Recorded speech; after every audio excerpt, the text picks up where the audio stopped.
Hello, everyone. Perfect. Hi, So we're everyone. live now. Hey Yes, guys. we're live. Hi. Okay, perfect. So let's start. Hello, everyone.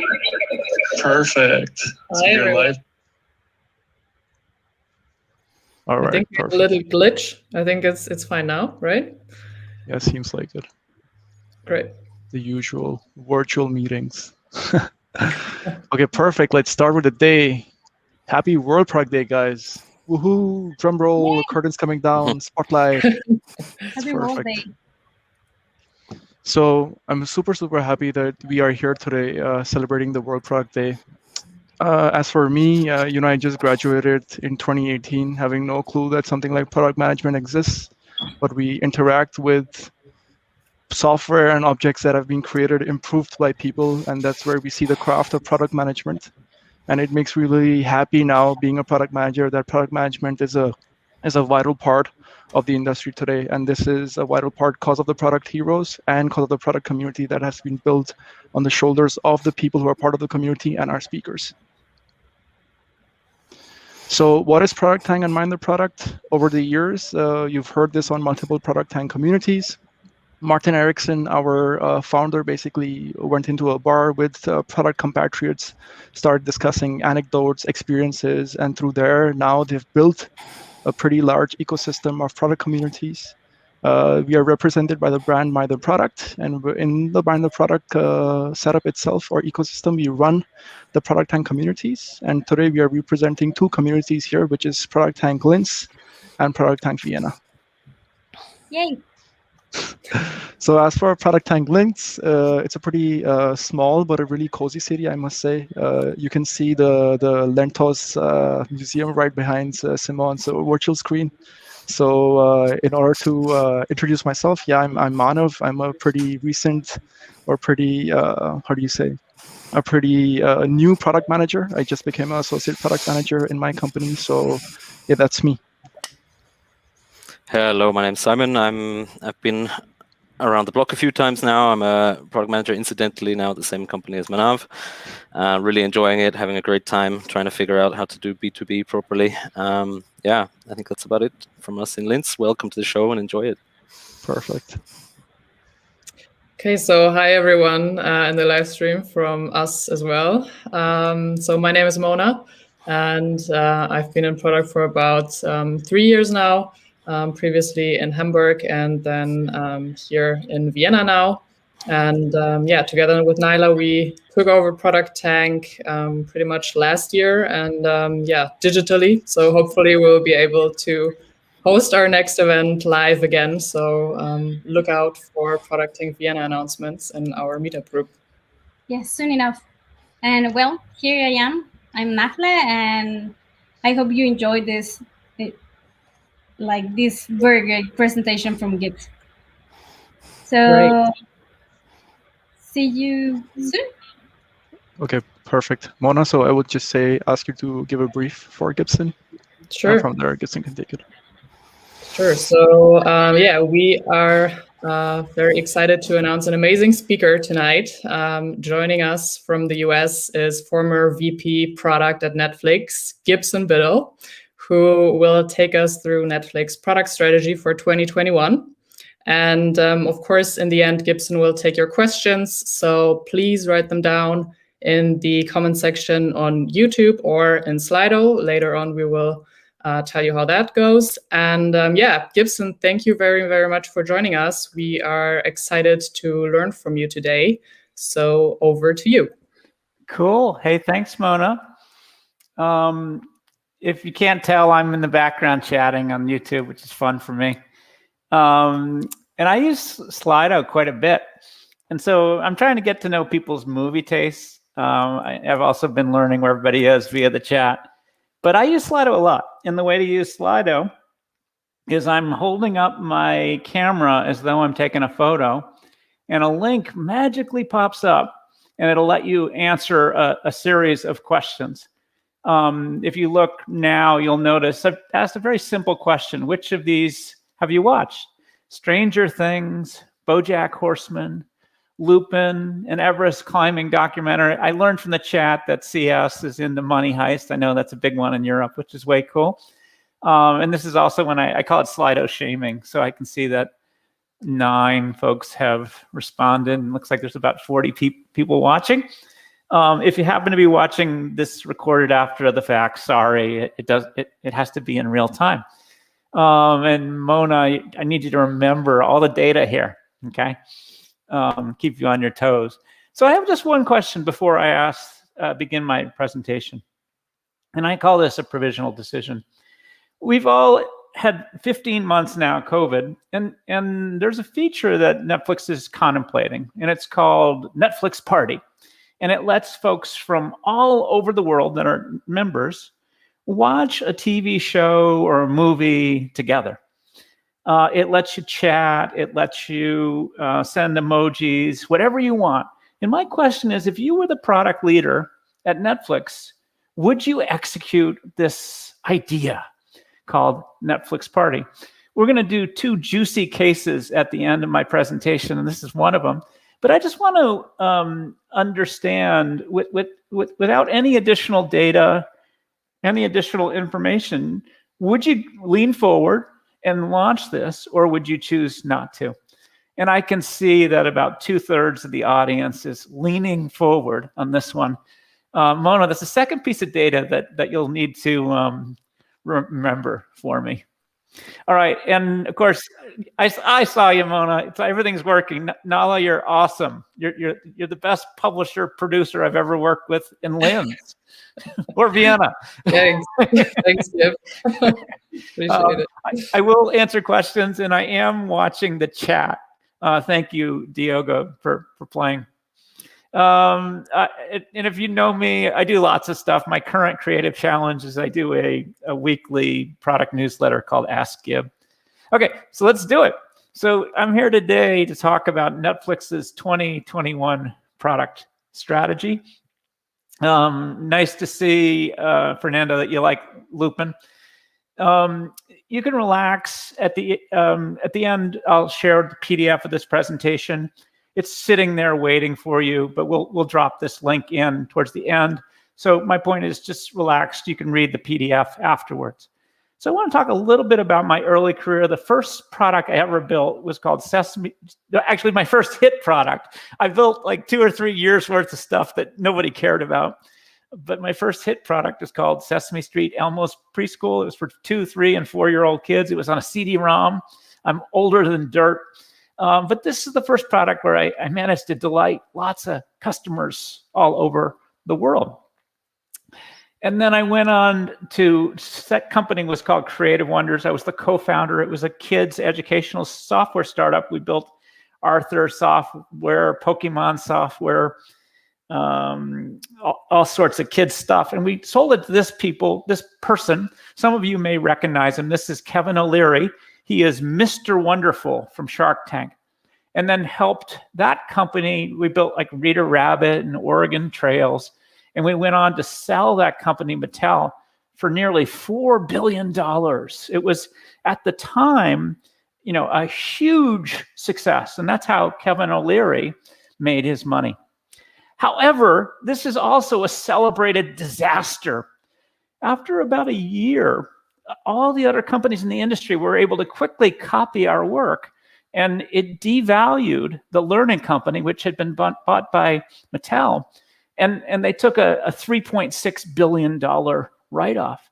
We had failed to build durable, hard-to-copy advantage, and this was a really important lesson for me in my career.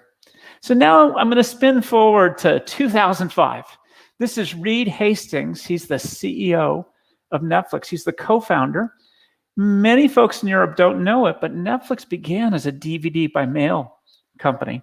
We didn't launch streaming until January of 2007. And Reed interviewed me for this VP of product role, and he really only asked 2 questions. The first one was, hey, Gib, can you delight customers? And I said, hey, I built Sesame Street Elmo's Preschool, and luckily his kids had used it and enjoy it. And then the second question he asked me was, hey, Gib, can you do consumer science? Now, luckily, I knew what he meant by that phrase because I had asked him earlier what he wanted his legacy to be. And it wasn't to build a worldwide streaming juggernaut. It was to create a system of consumer science. He'd say, hey, I'm not like Steve Jobs. I don't know the tastes of people magically. But if we can test everything and anything to understand what resonates with customers and what doesn't, we'll be successful. And that's what he called consumer science. And I lied a little and said, sure, absolutely. Obviously got the job. Mona and Nala introduced me earlier, but the key thing is I started at Netflix in 2005 and then went on to my next startup, which is Chegg, a textbook rental and homework help company, in 2010. I look for startups with a proof of concept that are ready to scale, and then I help to scale them.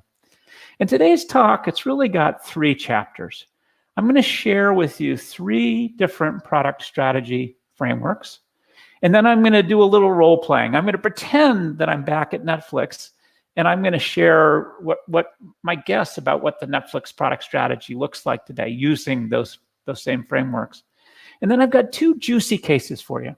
I'll be asking you questions, and then we'll decide. One of them is that case, should Netflix launch the Netflix party? I have another fun case as well, and then we'll answer some questions at the end.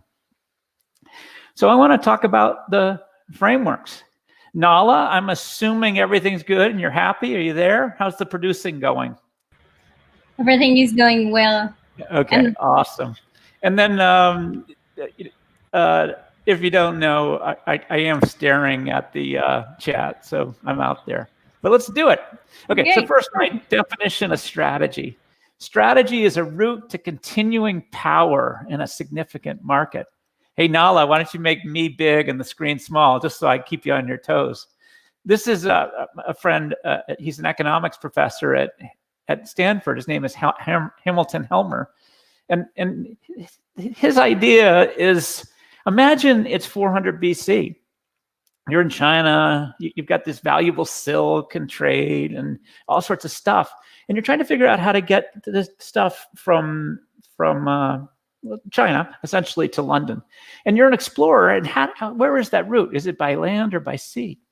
Well, in fact, this photo is of the Silk Road. And the Silk Road became that significant market for lots of goods. And in fact, it's very durable, very hard to copy. It's protected in this instance by the Great Wall of China. And that's how I think about strategy, is this exploration, in my language, of how do you delight customers in these hard to copy, margin enhancing ways. And why do I focus on strategy? You can make me smaller again. I don't want to freak the interwebs out. Nala, thank you so much. Why do I focus on strategy? It does the hardest job, which is to communicate an inspired vision of the future. This is really the toughest part for product leaders to do. And I love strategy because it helps blend discipline and chaos. Innovation actually comes out of the unknown, out of the chaos. And strategy is a nice way of giving a little discipline to it so you get the results that you seek. If you overmanage it, you won't get those innovative ideas. And if you do nothing but chaos, who knows what you will get. And the third idea about strategy is it helps form these hypotheses to delight customers in hard-to-copy, margin-enhancing ways. And at the end of the day, we're all product leaders. What I nicely remind folks is we can do anything, we just can't do everything. So we can imagine 100 things that we think are wicked important. But how do you decide what the 5 or 10 most important things on that list are? And that's where strategy is super helpful. And the last thing is it communicates a plan. As companies grow and get bigger, people aren't sure how everything fits together. And this is where product strategy can be super helpful. So I'm going to briefly share 3 different frameworks. And at the end, I'll give you links. I've actually written a 12-part essay on Medium that goes into depth on about 6 or 8 different frameworks. So these frameworks, I try to make stuff spell things so you can remember them, but the first I call it GLEE. And this is really, how do you help a startup to get focused on the initial first step of getting big? And then 5 or 10 years later, how do you encourage them to lead that next substantial chapter of the company? And then 5 or 10 years after that to expand even further. The GEM framework is all about how do you force rank these 3 ideas? Growth, engagement. Engagement is a proxy for product quality. How engaging is your product? And monetization, that's economic efficiency. And if you only remember one thing, try to remember that DHM is about delighting customers in these hard to copy, margin enhancing ways. And the purpose of each of these frameworks, the first GLE, is to help product leaders establish a long-term product vision, because in the long term, anything is possible. And the GEM framework of growth, engagement, and monetization is helping organizations to get aligned on just this one simple thing, to get the product team to agree what's more important, growth, engagement, or monetization, and for have the finance team or the marketing team, for instance, agree as well to that same prioritization. And DHM is about these hypotheses about how you will compete in the long term. So I'm going to spend a little time on this DHM because it really defines the product leader's job. It's quite simple in these words, but it is in fact wicked hard. Hey, if you don't know it, my use of wicked belies the fact that I grew up outside of Boston. Okay, and so now I want you to think, how many of you are Netflix members? If you can put in the chat on the YouTube stream or the messaging there, I'm really curious how many members are out there.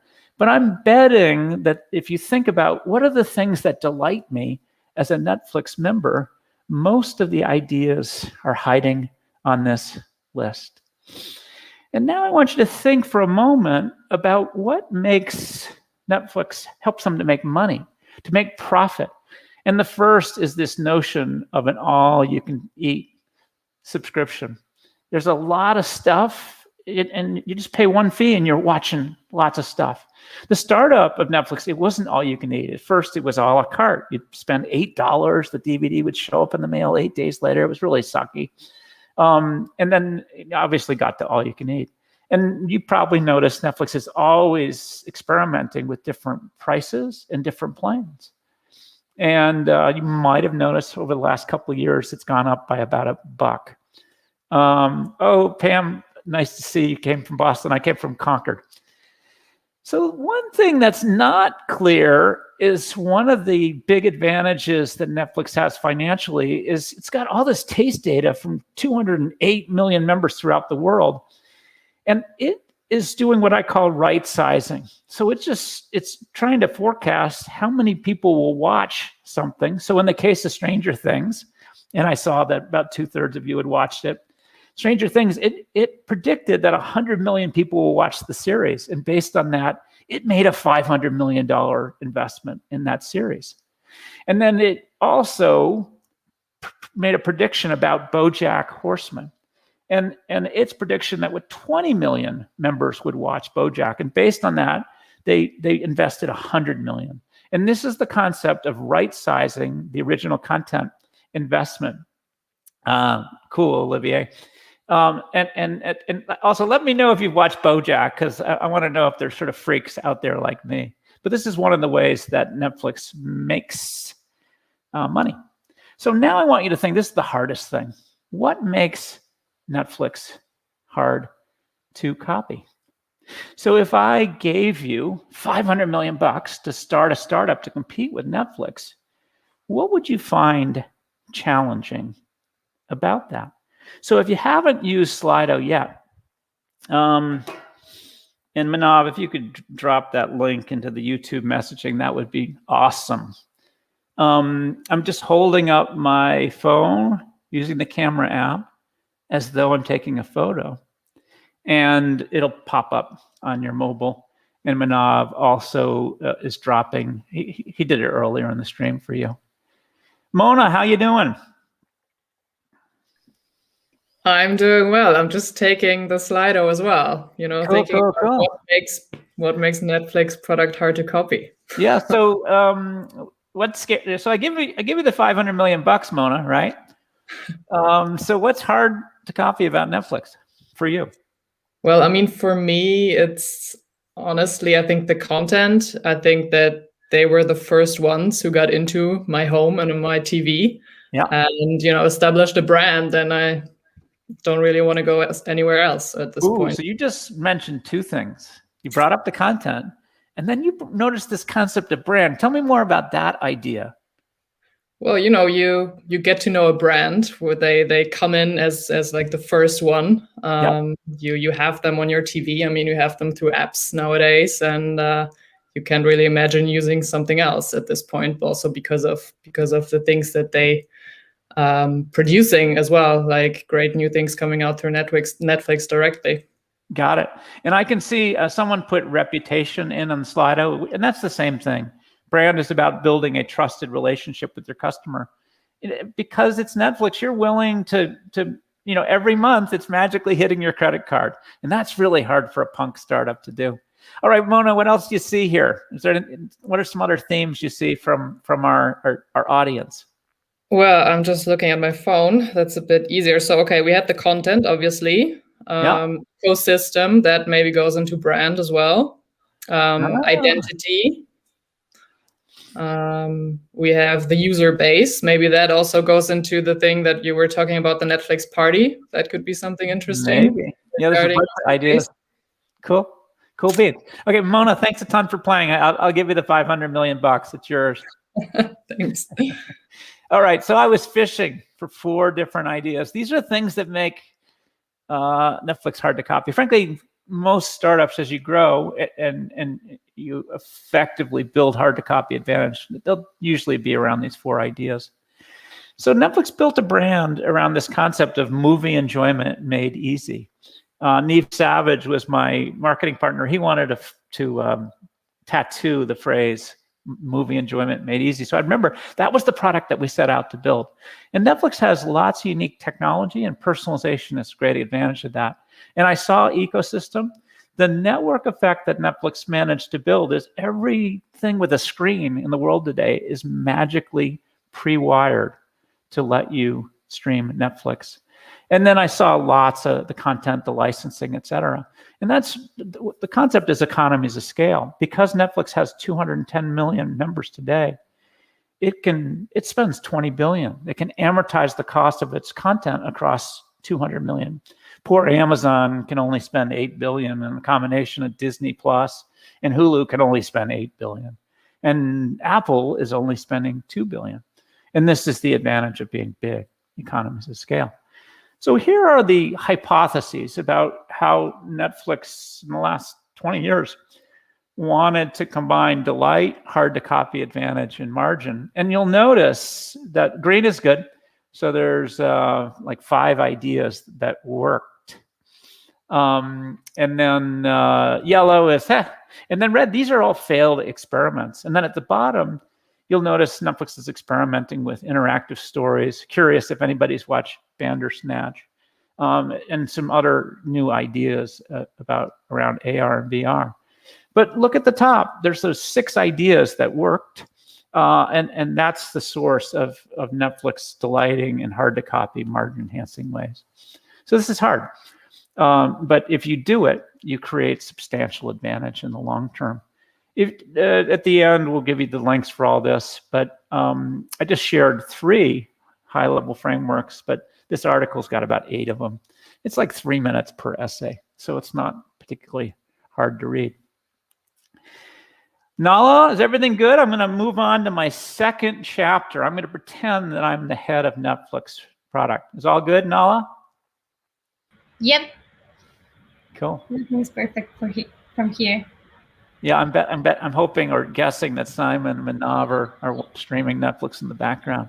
Okay, so here I am. I've been invited back to Netflix. It's today, and I'm standing up in front of the whole company to share the current product strategy.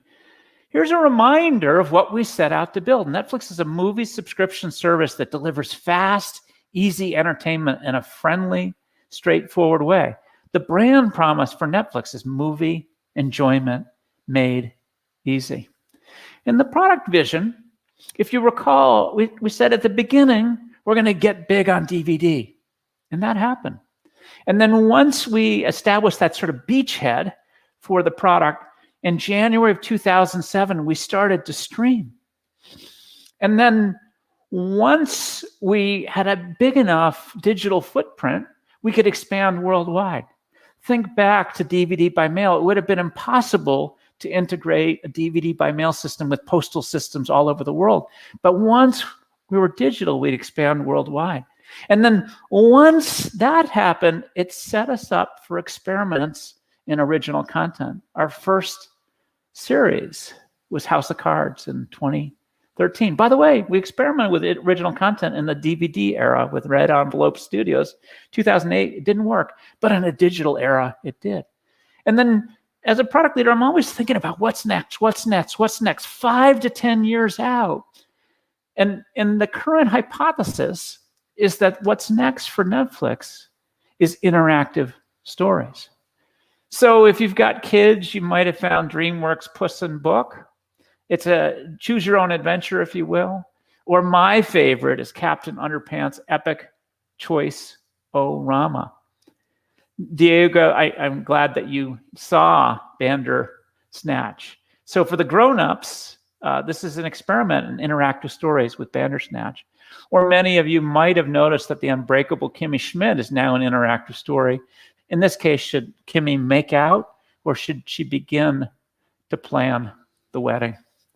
And the product team, their high-level engagement metric, the way that they measure product quality is monthly retention. At the beginning, Netflix sucked. 10% would cancel every month. 2005, only 5% canceled every month. And today, it's 2%.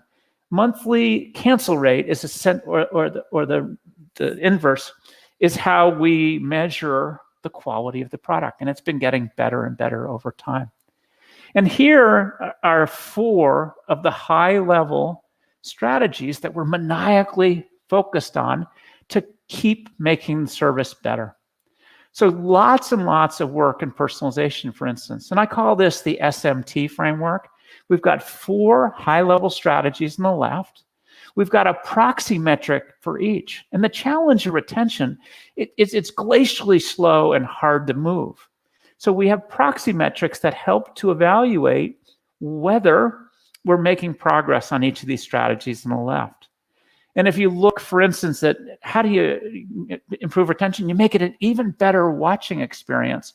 The proxy metric for that is the percentage of customers who watch at least 40 hours in a month. And today that's around 60%. And if we could drive that up to 70 or 80%, that would likely take retention from only 2% canceling to something like only 1.8% canceling each month. And that is a huge positive impact on the business. And some of the tactics, and that's the T in this SMT, or projects, get better and better Ultra HD video and sound, more and more integrations with set-top boxes, shared viewing. Should we do Netflix Party? And doing amazing lip sync algorithms. So a title like Money Heist comes out, it was natively filmed in Spanish, but how do you make it so I, as an English speaker, can barely notice that it's not in my native language? Do this for 40 different languages. So these are the ideas. And so for each of these high-level strategies on the left, I've outlined a proxy metric as well as the tactics or projects. And this is the current roadmap. So I'm just sharing, this is a fuzzy vision. Q2, I'm comfortable and confident about. And these are the key projects that'll happen this quarter. And then I'm trying to give you a sense of how all these projects fit together, and they might play out over time in Q3, Q4, and Q1. This is my rolling Q4 roadmap. Now, by the way, we'll likely learn so much stuff in Q2 that the ideas, the plans in Q3 or Q4 will radically change. So don't view this as a commitment by me. And sometimes I actually share this in a different format. And I wrote an essay on AskGib about this. But this is an outcome roadmap. So I've taken those same exact strategies and I've communicated them in customer-friendly language. I've shown the same proxy metrics as leading indicators. And then I have shown less commitment. These are the projects we're working on now. These are the projects next. And these are ones that we'll consider. And this is my way of helping people to understand that a roadmap is just sort of a fuzzy vision of the future. And when I rejoined Netflix, the first thing I did is sit together with the marketing, finance, content, technology partners and ask one question.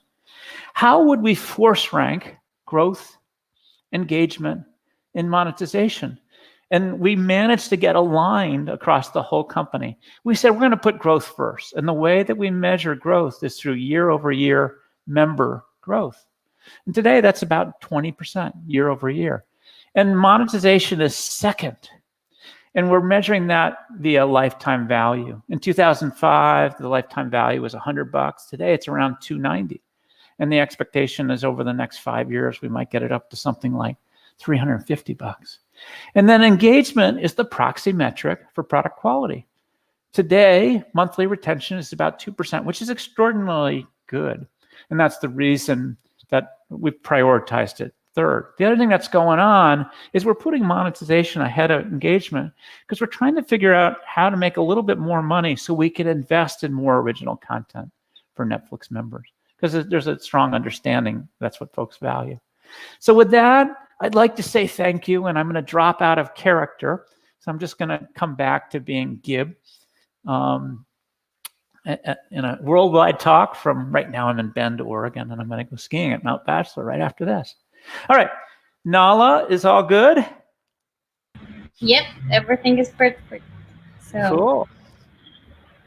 Yeah. Okay, Diogo likes Bandersnatch. Pam, what town did you grow up in? I went to Concord Carlisle High School. Okay, so I got 2 juicy cases for you. This is going to be our way to test some of these tools, models, and frameworks. In the chat, let me know if you've been to business school or to law school, because folks that have done that are very used to case studies. And case studies, I'm just going to give you a little bit of information. You're allowed to ask me questions. I'll be watching the chat and YouTube. I'm hoping that you'll form an opinion. You'll let me know via Slido what you think. And I'm hoping or guessing that there will be a difference of opinion.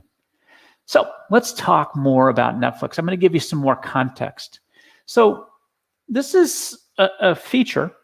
There's actually a proof of concept for this. So a 5-person engineering team, a bunch of pals, on Patreon, they created a Chrome extension. So you could try this today.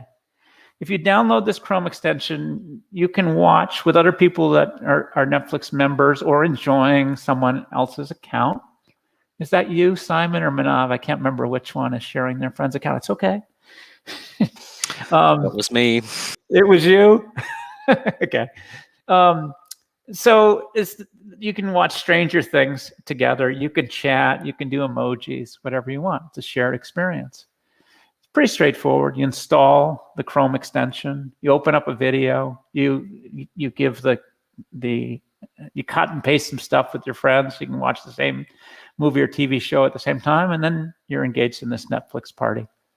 So I want to give you a little bit of context. Some of you might have noticed when I shared those 20 high-level strategies, Netflix actually engaged in something called Friends.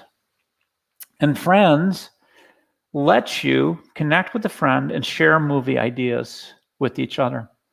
And when we launched it, like 1 or 2% used the Friends feature. And in 2009, we had gotten up to about 5%. And if you think about it, if you can only engage 5% of your members in something, you don't have a shot at actually improving retention. You want to see 10 or 15 or 20% engaged in features like that. And we call this scraping the barnacles. When stuff doesn't work, you get rid of it. Otherwise, you have this complicated experience. It's like a Swiss Army knife where there's just way too much stuff going on. And then we killed something else in 2010. We were on the Xbox, big gaming platform. All the members could stream live. That was highly successful. and the Xbox team wanted to do. It's essentially, party mode or Netflix party. And, I said, hey, I'm guessing you're only going to get about 5% of your members engaged. And I said, well, our members are different. We'll get it up to 10 or 15%. And guess what? It was only 5%. And that wasn't good enough. So we killed that too. And then as Netflix was going worldwide, it didn't have a ton of money to do marketing in every country in the world. So they did this tell a friend feature. You were watching something you liked, like Money Heist. And it made it super easy to send an email or using WhatsApp or Facebook or Slack or anything else. Let your friends know about it, and made it easy for them to sign up for the service as well.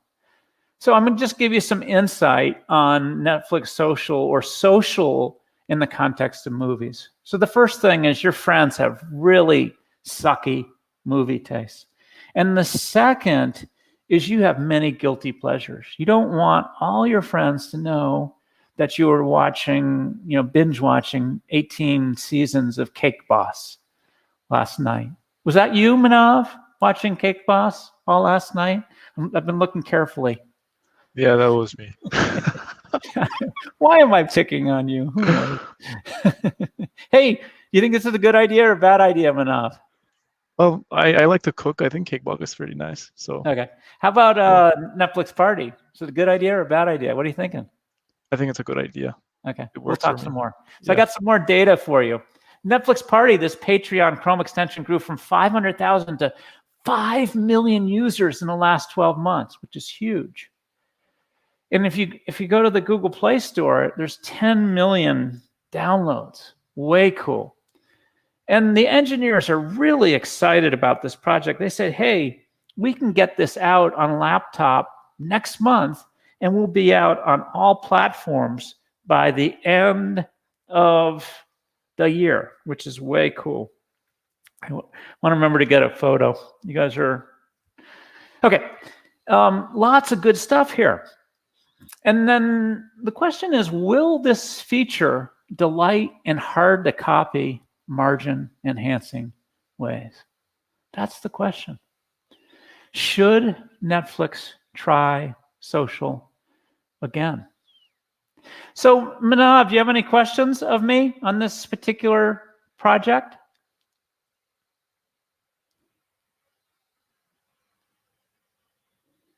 I'm guessing you're on mute. Yeah, you're on mute, Manav. There we go. The virtual meetings. Yeah, I mean, the question itself is a question, right? So why does even Netflix think that they want to try social again? Or why are they even comprehending that right now? Yeah. Simon, you there too? Let's bring the boys in. Simon, do you think it's a good idea or a bad idea? Gibson, I'm married and settled up with kids. I tend to enjoy my private time in the evening, and I don't want to share my watching habits, so I'm still in the old camp. I'd be interested to see whether it has a viral effect of actually onboarding new customers. This is awesome. Okay, so we've got Manav in favor and Simon against. Okay? So Simon, tell me a little bit more about your life and why this isn't that awesome an idea for you. Tell me more. Well, I think I come back to the original reasons. I tend to watch primarily with my partner. And the few occasions that I tend to watch live tend to be things which I really enjoy watching live, which is, I guess, mostly sports in that case, rather than content I can consume at any convenience. I guess if there was a group interactive thing, that might be a different subject. My friend Mona, are you out there? Yes, I'm here, Gibson. What do you think of this idea? Well, I mean, it's really difficult. I mean, I see that you're trying to place me somewhere, either with Simon or Manav here. Yeah, you too. Do you have any questions? You can ask questions to help you vote. In the recent days, it obviously would make sense, where we were all be sitting at home and, being on Netflix. So it would be cool to have that interaction with friends. So I think I would launch. Okay, so Simon, at the beginning, I asked everybody what they thought, and 2/3 leaned forward and said it was a good idea. Okay, and Simon, you're saying, hey, this is not that great an idea. Okay, Maybe it's a Manav, demographic issue. Oh, tell me more about the demographics. Well, I guess if you personalize it, then maybe it's possible to target the right Mona, people with the feature. But totally. I guess to be honest, it ties to the motivation as well, right? So I have family living in the States and in Canada, so I'm pretty much virtual every time, talking to them every day on FaceTime. So now if you gotta engage, I couldn't visit my sister in New York this year, so now if you gotta engage on some movie on Netflix, then I would say, why not? Let's just watch it together. So oh wow, Diogo's out there. His teenage kid uses the Chrome extension. Diogo, let us know in the chat if your teenage kid enjoys it. Also curious, Diogo, if you think Netflix should launch this or not. Nala, let's bring you into the party here. What do you think about this idea? I will do it. Almost everyone is in Mexico. I'm from there, so I really would like to enjoy the party with my friends or my family. Yeah. Hey, Simon, is this a hard to copy idea? I think it depends where your starting point is, but yeah, I think it is pretty difficult to copy because you first need to acquire a lot of rights, launch a platform, potentially develop original content, and then you can get to the stage where you can start thinking about this. But yeah. Hey, Veronica, the Patreon team, they called it Netflix Party, and then the Netflix lawyers noticed, and that's when they changed the name to Teleparty. So that's what happened. I was surprised. It took the Netflix lawyers about 6 months to catch them out. So lots of wild stories, but they created an amazing proof of concept. Okay, so Mona, what do you think of the results? I mean, the results have changed. It used to be about 80% said yes, and now 53% say no. Why do you think this change happened in our audience?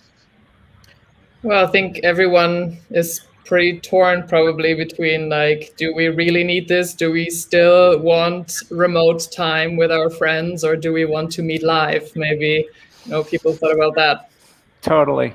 Okay, well, thanks everyone for playing. Nala, you're an awesome producer. So it was good to have our little Netflix case party. Great. Quite fun. Okay, so I'm sure you're curious. So Netflix has chosen not to launch this. And by the way, one of the reasons is it's not particularly hard to copy. You could use this on Amazon. You could use this on Hulu. You can use it on Disney Plus. They're all excellent executions. But my guess is nothing's really changed.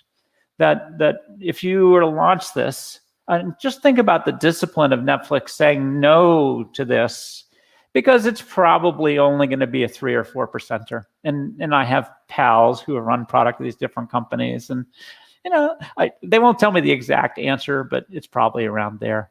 So one thing to recognize, we are all freaks. We have gathered here today using a combination of StreamYard, Google Slides, YouTube streaming, Slido.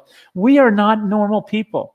And that's why it's important as product leaders to spend time with non-freaks. By definition, all 43 of us are freaks. And to create a simple service, you got to say no a lot. Notice the discipline Netflix had at cutting all those features that didn't get broadly used. If you want things to be simple, you got to be very considerate about what things you choose to do or not. And in this case, if there's no D, the D in delay, then you can't build hard to copy advantage, and you won't have a shot at improving margin. And in this case, Manav actually pointed out another reason that this could be margin enhancing. If people raved about this particular feature, which they don't, maybe more members would join. And the other way to improve margin is through better retention. And just remember that Netflix is all about movie enjoyment made easy. And Simon pointed this out. There's nothing about this that's easy. In his family, it's pretty easy. If he and his wife want to watch a movie, they stream together.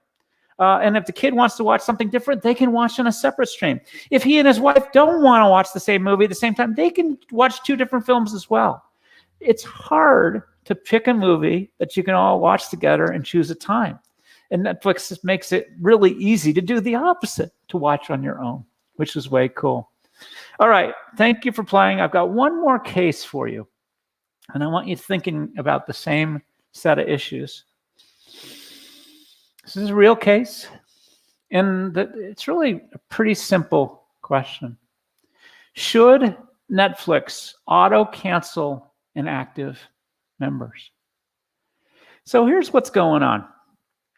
The product manager for, it's called the non-member site. This person's job is to bring people onto the site for a 1-month free trial.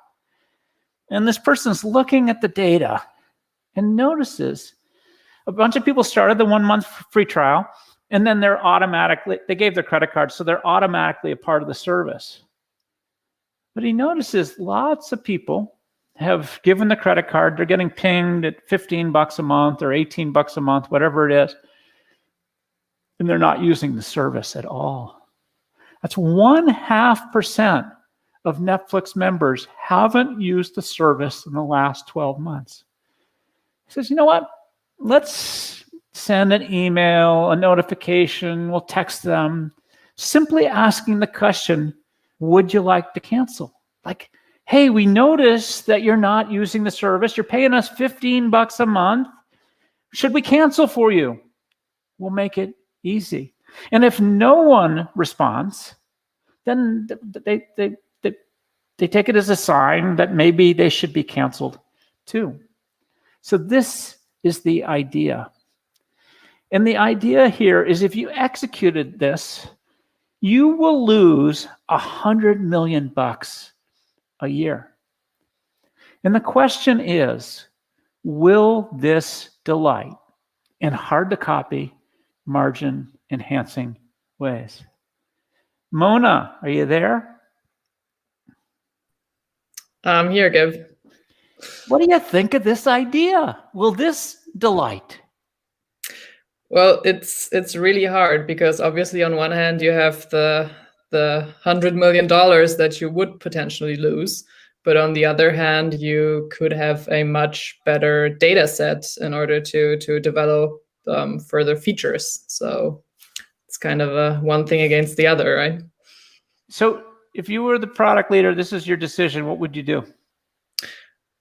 Honestly, I think I would do it after a certain amount of time. I think it would make sense to do that. And why would it make sense, Mona? Well, just to clear up your data, I guess. Okay. And how would you feel about a company that chose to do this? As a user or as an employee? As a user. As you. Well, I mean, I guess I would be kind of thankful for Netflix to reminding me to not spend that money, honestly. You'd be grateful. And how would you feel about Netflix? As an honest company. Yes. And Mona, what is the hard-to-copy advantage Netflix would be building if they chose to do this? Well, I mean, being honest towards the users and not relying on that money, I guess. And what's that called? Other streamers, yeah. Being honest, building a trusted reputation. What's this called? What is the hard-to-copy advantage you're building? Well, you tell me, Gibson. Okay, Nalia, Simon, you can chat the answer too if you want. Trust. What's the hard-to-copy? Go ahead. Trust.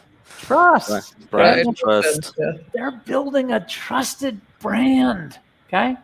In this case, and by the way, Mona, if you were that person that was paying $15 a month and you were not using the service, and Netflix automatically canceled you, would you be delighted?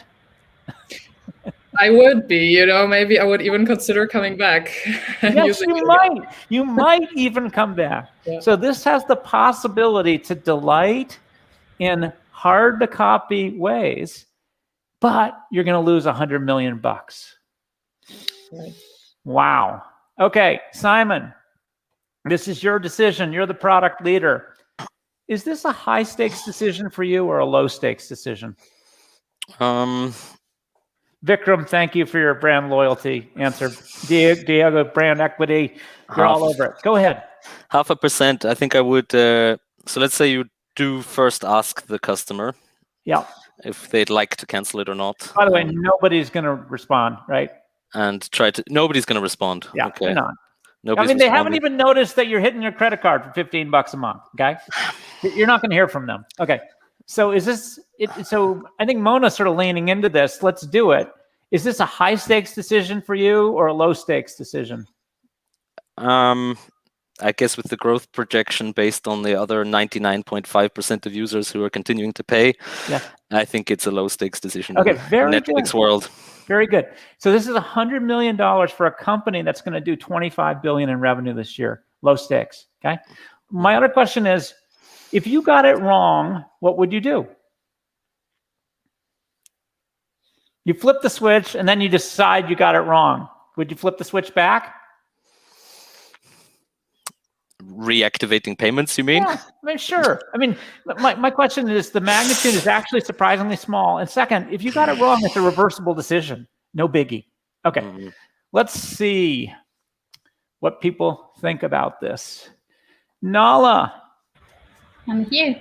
would you do this or would you hang back? But obviously, for our audience, I'm giving you the opportunity to vote. I want to know what you'd do.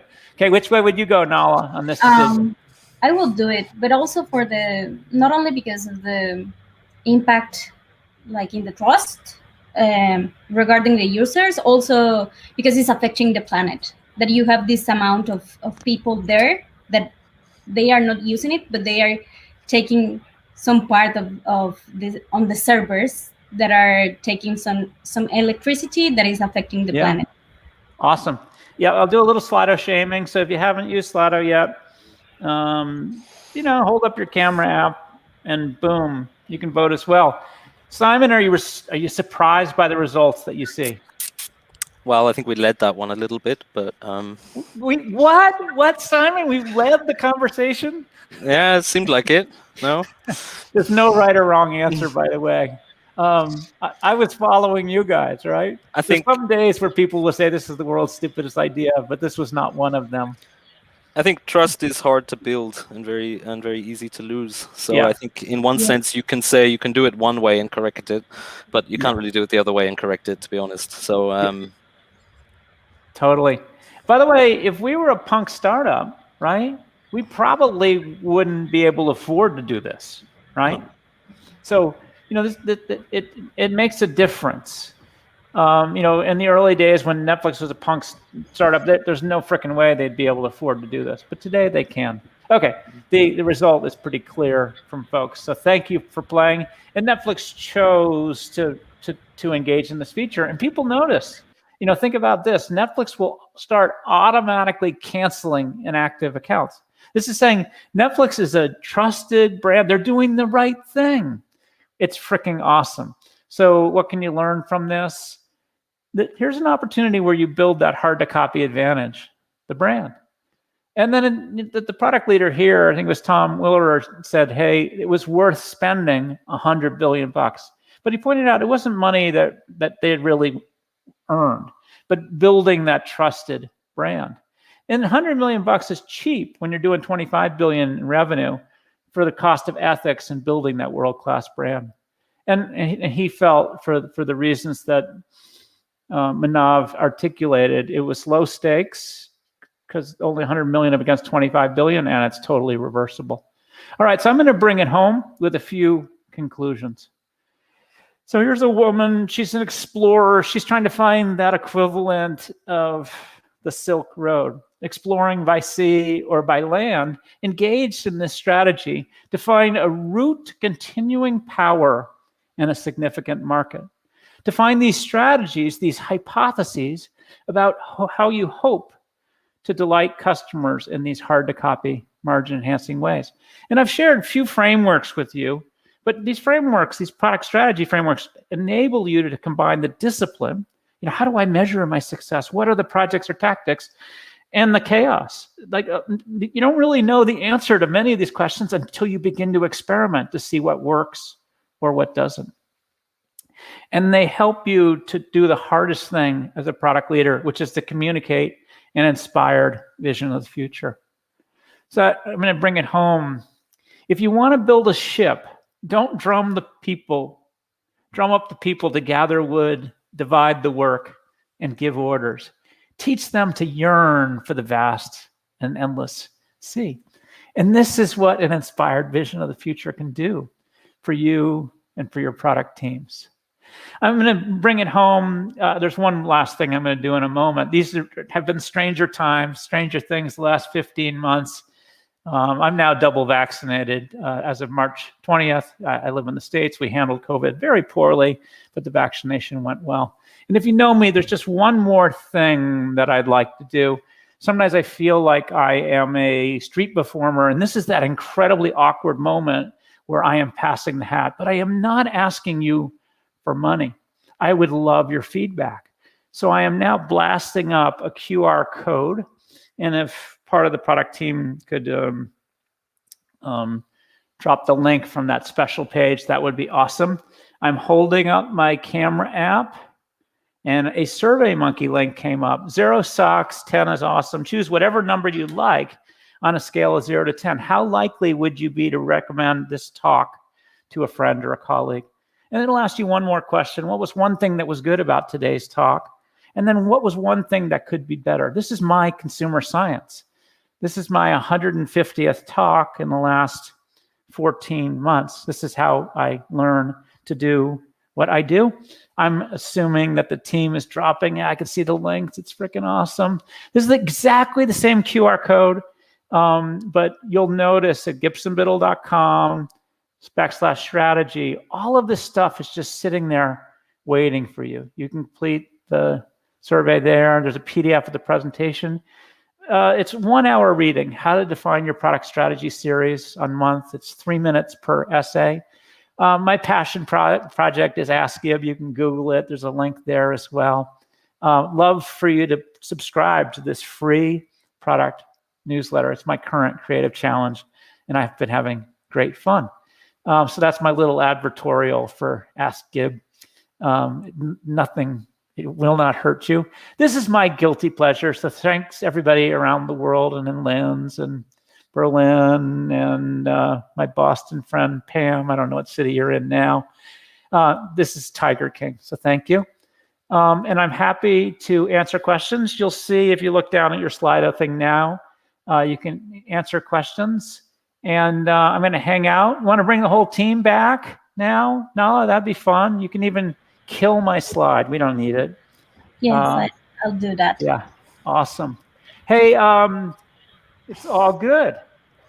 Okay, Oliver asked a question. Hi, Gib. In the GLE model, how do you define the get big element, in particular when you haven't yet reached product market fit? Ooh, that's a really good question. You have to experiment, is the short answer. So Chegg was the startup for me after Netflix. Chegg started as like Craigslist for college students, like you were trying to sell your used couch. And that idea was not working. They tried a lot of other ideas. And then at some point, one of the angels, investors, Mike, he suggested trying textbook rental. The first execution of that idea, a student ordered a textbook to rent, and Chegg actually, via Amazon, sent them a new textbook with a note, when you're done, send it back to us. That was the initial test of textbook rental, and it worked. So in that case, through experimentation, we slowly got to that product market fit for that idea, and it was clear that that was the thing we should get big on. And actually at Chegg, my idea was we would get big on textbook rental, and then we would lead e-textbooks, and then we would go into other student services. I've just done the GLE model, except I was wrong. We got big on textbook rental, but the e-textbooks was way too slow.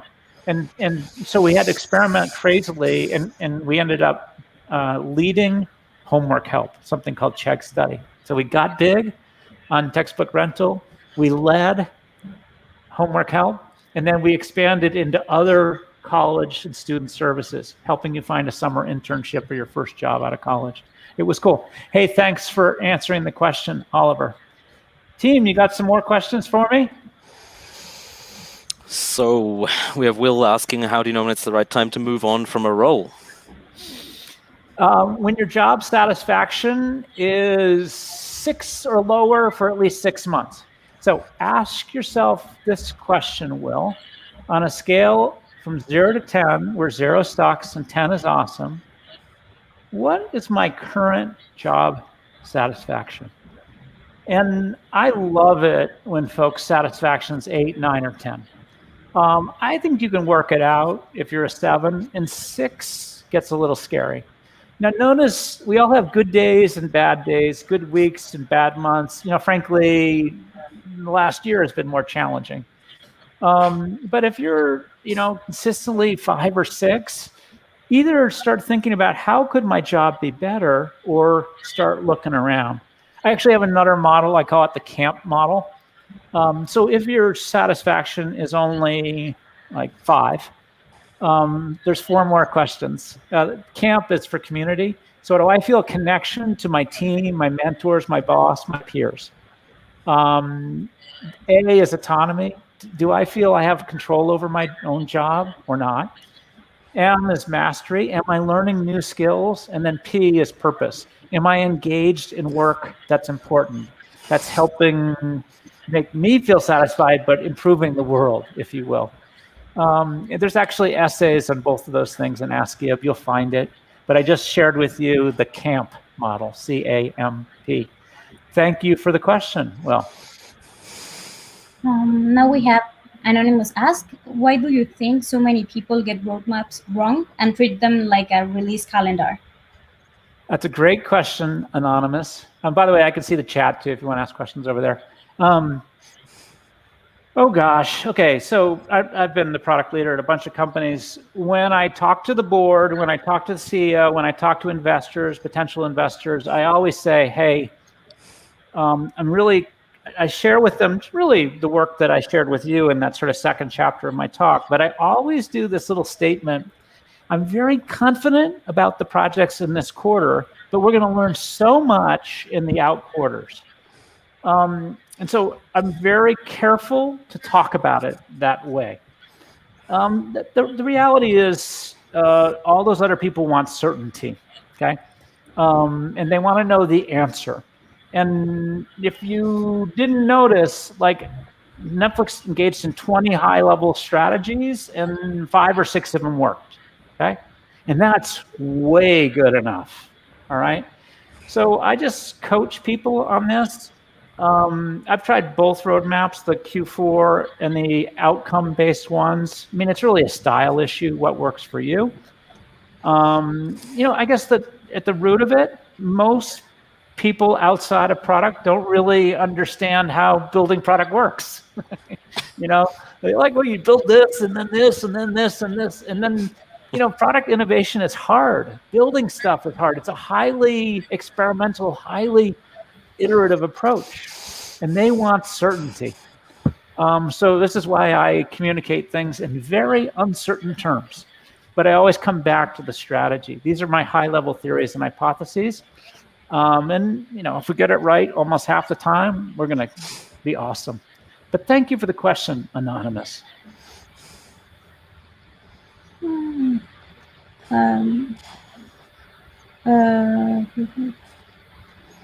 I can answer Jorg DX's question in the chat. You can watch the recording to catch the beginning. So the question is, why did I leave Netflix? I sort of revealed that to you. And I wrote an essay on Medium called Hacking Your Product Leader Career. So my thing is I look for startups with a proof of concept that are ready to scale, and then I help scale them. So at Netflix, that's exactly what I did for 5 years. The stage after that, I call it super scaling. That's helping a big company excel. And that's not really my thing. I mean, there's another problem. Netflix went from typical startup team to a pro team, and then their aspiration today is to be a dream team. It would have required me being expert in areas that I just don't have expertise. So I had taken statistics in business school, thank God. So I could do the consumer science, sort of. For that next stage, the company needed somebody with a master's in statistics, right, to handle all the machine learning, et cetera. So 2 things, that next stage is not my thing, and I would have been the wrong person for Netflix at that super scaling stage. But you can read about this. There's an essay on that in Ask Gib, but I wrote an essay on Medium called Hacking Your Product Leader Career that talks about this as well. Jorge DX, thank you for your question.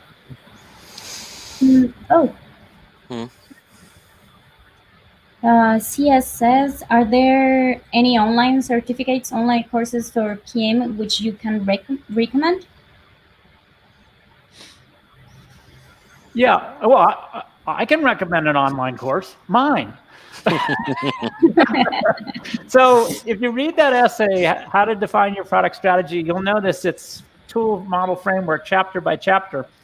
But if you can go to my baby website, you can find this stuff on the front page of my baby website. But I did a course on Teachable, it's self-paced. Pro tip, if you go to a recent Ask Gib essay, there's a link there and there's a $200 off coupon.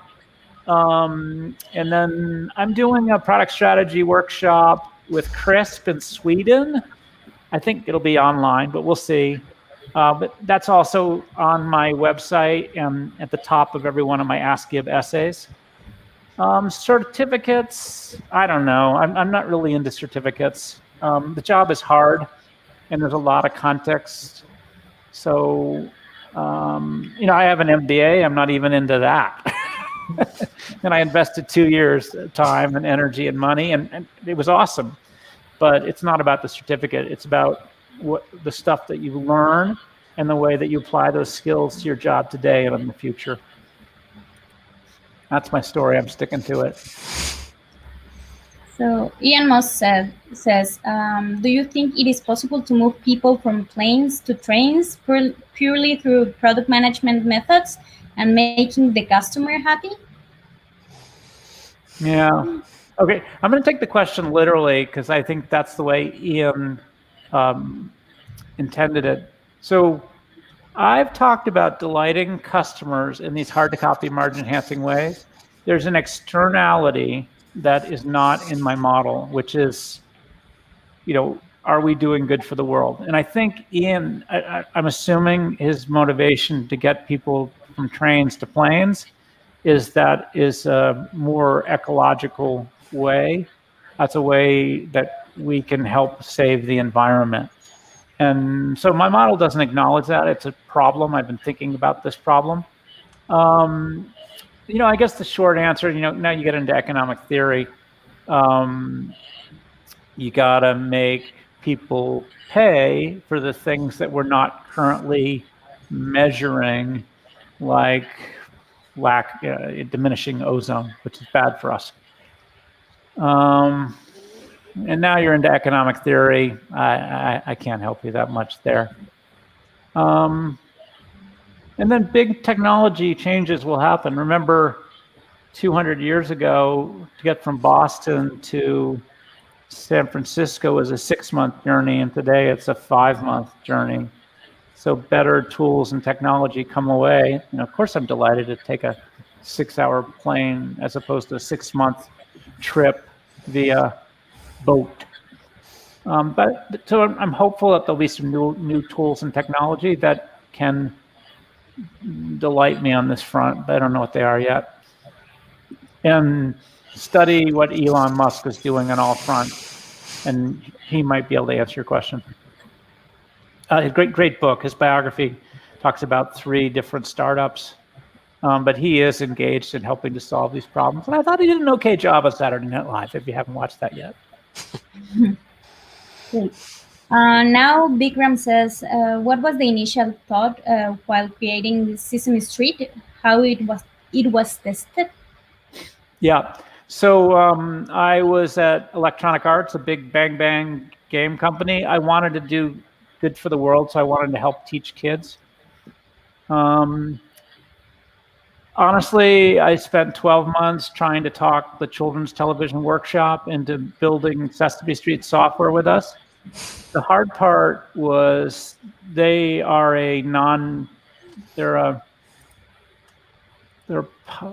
a public entity trying to do good for the world. They're not interested in business.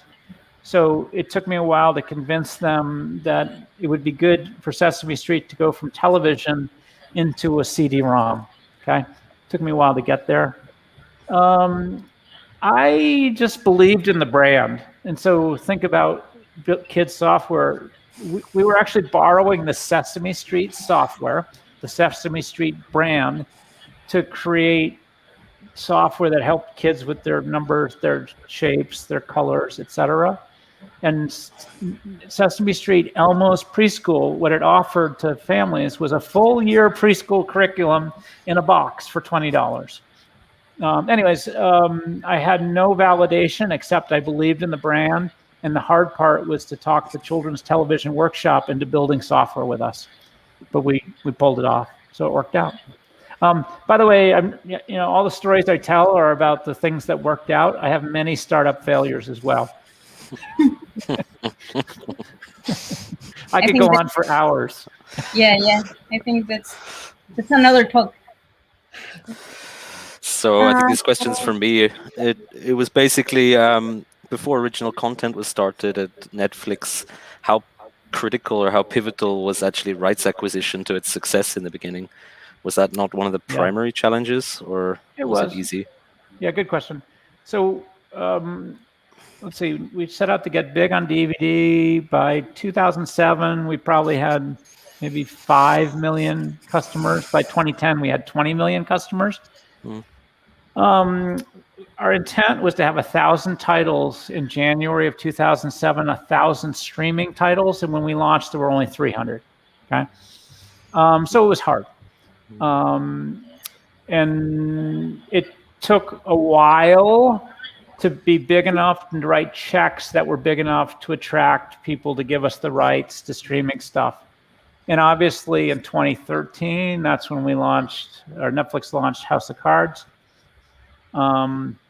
That was $100 million check, right? Because by that point, Netflix was probably 50 million members and they could afford it. There was a big shift in Netflix over the years. I would nicely describe it as a Silicon Valley technology company, back in 2005. By 2010, it was becoming obvious that content was wicked important. And so it was about combining the technology of Silicon Valley with the content expertise of LA. And then just notice in the last year, Reed Hastings, he's an engineer, a technology guy. He said, hey, I am the co-CEO. And Ted Sarandos, who ran content in LA, he's the co-CEO too, which is to say those two pieces are wicked important. And so that's the way they run the company together again. Think about it. There's not many companies out there that do a great job of merging the Hollywood, who loves you, baby culture, that's a joke, with the San Francisco, Silicon Valley, better living through math culture.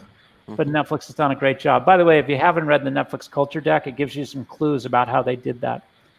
Just search for Netflix jobs, because they share the culture deck right up front to give you a strong sense of whether you're a culture fit or not for the company. Cool. Hey, I saw some other questions. How do you kill features, Diogo Ribeiro Novas? Sorry, that was horrible pronunciation. How do you kill features to simplify the product experience without alienating your existing user base? It's hard. So I'm going to tell you two stories. In 2004, Netflix created Profiles. Profiles let you create a separate queue or a list of movies, because back then it was DVD, okay? And we only got 2 or 3% of the members engaged in it. Everybody said they wanted it, but they actually didn't use it. And so it's a 3%er, so we freaking killed it, okay? And oh my God, that was our first user revolt. People said we were ruining their marriages, right? Because they liked having separate queues. These are 2 or 3%. And then it turned out that half of the Netflix board was using this feature. So this is the little thing where all members are not created equal.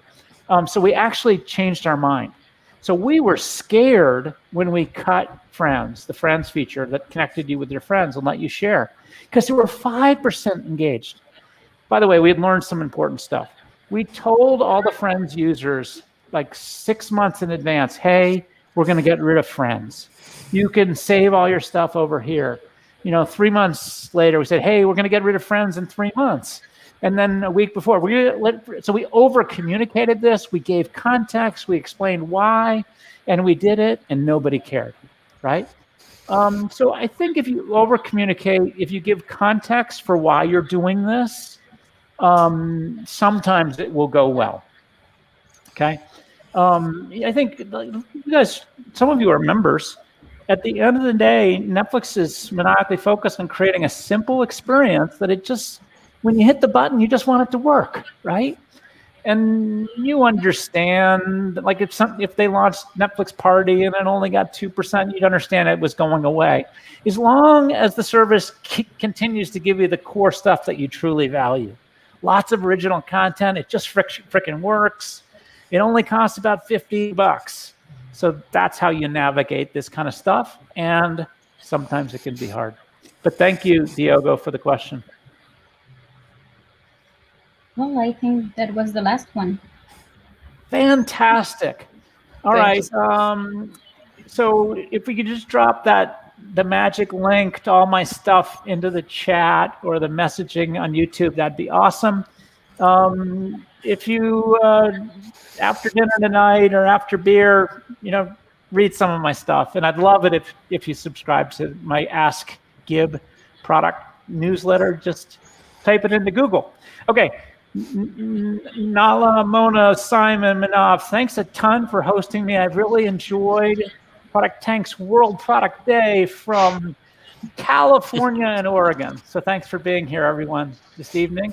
And if you're watching the recording, I hope you enjoyed it. I'm sorry that the QR code thing didn't work for you. No, but thank you so much. Yeah, thank you so much, Gibson, for being here. Thank you, Gib. Yeah, thanks a ton for the labor of love of building the product community. So I really appreciate your efforts, and thank you for having me. Thank you. All the best to California. Thank you. Thank you. I'm going to go skiing now. Perfect. Have a good time. Bye-bye. See you. All right, perfect. I think that wraps up our World Product Day. So everyone who's live, who's asked questions, who's jumped from one ProductTank community to the other, this is a day celebrating you, your success, your profession. So in this evening, whatever time zone that you're in, please, sit down, gather your thoughts, drink a beer, and this is a celebration for you and the product heroes around the world. So thank you so much for joining us. Thank you so much. Thank See you you. soon. Bye-bye. Yeah. Yeah. Thank you very much. Ciao.